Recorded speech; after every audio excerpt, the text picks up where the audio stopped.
सीताराम। तो एक लड़की की सत्य घटना पर आधारित है, सत्य घटना पर नाम नहीं लेंगे।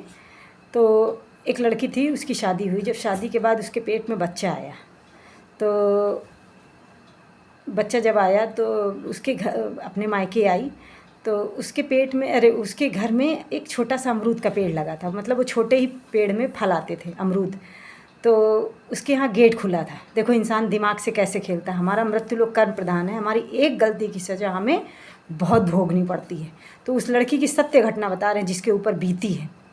तो उसके घर में अमरूद का पेड़ छोटा सा लगा हुआ था। तो वो अमरूद बच्चों ने देखा, गेट खुला हुआ था थोड़ा सा, तो बच्चों ने सोचा, 3-4 बच्चे थे, खेल रहे थे बाहर, तो उन्होंने सोचा अमरूद लगा नीचे नीचे, ला तोड़ लेते हैं। तो बच्चे तोड़ने के लिए आए। गलती उन बच्चों की नहीं थी। तो अब वो अमरूद उन्होंने तोड़ लिया। तो तोड़ने के बाद फिर वो भाग गए। अब जब भाग गए तो उसी घर में एक रहती थी, तो उन्होंने बोला कि जो देखो गेट खुला था, अमरूद तोड़ कर चली गई। क्योंकि उसको पता था कि लड़की सीधी सरल थी, पर उसको गलत नहीं बर्दाश्त था। सबसे बड़ी बात है, उसको गलत नहीं बर्दाश्त था। तो शुरू से ही तो वो अमरूद तोड़ कर बच्चे चले गए, तो उसने भड़का दिया, बोला देखो गेट खुला था, अमरूद तोड़ कर चले गए, अमरूद तोड़ कर चले गए। अब उस लड़की को गुस्सा आ गई, और उसके पेट में बच्चा था। तो उसने बुलाया उन बच्चों को, देखा तो बाहर टहल रहे थे, बच्चों को बुलाया, बोला कि धरा तुमने अमरूद क्यों तोड़ा। तो उस लड़की ने उसको 3-4 थप्पड़ जल्दी से मारा। और जब मारा, पेट में उसके बच्चा था, और उसी वक्त से उसके दाहिने हाथ में दर्द होना शुरू हो गया। और जब उसके दर्द 3-4 दिन उसके बराबर दर्द होता रहा, ठीक नहीं हुआ, क्योंकि गलती तो उसने कर दी किसी के कहने पर आकर। अब उसके बाद उसके जब वो खाना खाती, तो सब्जी गीली खाती, तो उसमें उसको छोटे छोटे सफ़ेद सफ़ेद कीड़े रेंगते हुए खाना नहीं खा पाती।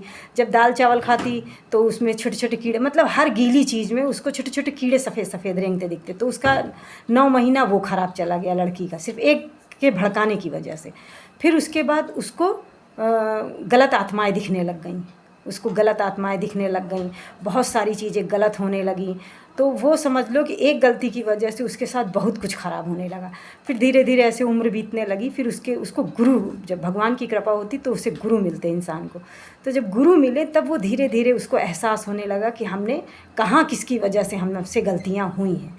और वो जो दुष्ट खोपड़ी की संगत में थी, तो उसकी वजह से बहुत सारी गलतियाँ उससे हो गई थी। फिर उसने सबसे, जिस लड़की को मारा था, सबसे पहले उसको बुलाया। उससे एक बार नहीं, उसने कई बार उससे क्षमा मांगी। जब उसने उससे क्षमा मांगी तब उसके धीरे धीरे धीरे धीरे सारे कर्म अच्छे होने लगे। फिर बहुत सारे कर्म उसने अच्छे करने शुरू कर दिए। तो इससे ये सीख मिली कि उस एक कर्मों की गलती की सज़ा हमें बहुत भुगतनी पड़ सकती है।